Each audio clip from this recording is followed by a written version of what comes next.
अशोक कुमार मंगराज जटणी नगर कांग्रेस सभापति जेमती इंडिया रो महाराष्ट्र रे बॉम्बे होची गणेश पूजा पे भारत प्रसिद्ध सेमती ओडिशा रो जटणी होची गणेश पूजा पे ओडिशा प्रसिद्ध।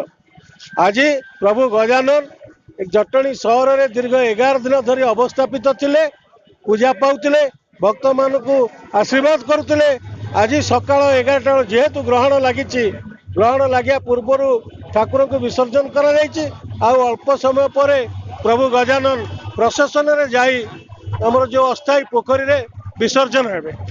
जटणी एक हूँ ऐक्य परंपरार सहर यहाँ गोटे मिनी इंडिया। आमे जटणी नगर कांग्रेस कमिटी तरफ दीर्घ 30 वर्ष है सभापति रही आसुले ये कार्यक्रम चालू रही। आमर पूर्वतन मंत्री विधायक सुरेश कुमार राउतराय